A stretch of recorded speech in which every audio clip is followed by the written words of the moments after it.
sejahtera. Okey, hari ini saya nak tunjukkan cara-cara untuk tukarkan cap untuk sensor lampu. Kalau kena bayang-bayangkan, kalau dia bayang-bayang ke hari malam, dia tertutup, jadi lampu automatik terbuka lah. Okey, kita tukarkan dengan yang clear. Walaupun cuaca panas kan, kalau cuaca panas, kalau dia terlindung dengan matahari, dia akan terbuka juga. Jadi kita tukarkan dengan ni supaya dia lebih efisien lah, lebih aktif lah. Okey, kita mulakan buka dia. Kalau dari sini kan, dari depan dia ada ruangan sini. Just ruangan tu kita cungkil dia ke atas.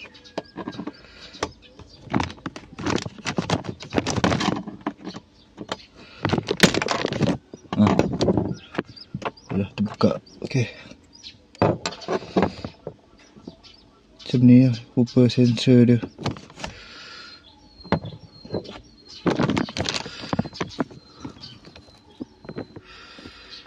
Ni getah dia, tapi tudung dia. Ni pakai tudung dia. Sama je macam yang baru ni. Sama je. Okey.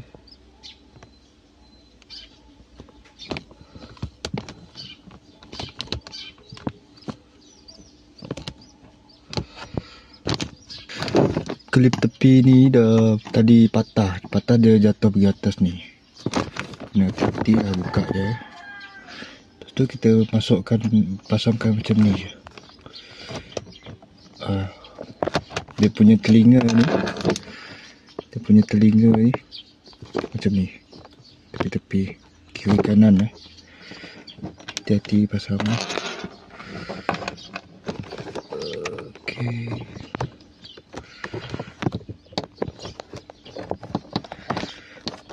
Tekan dia.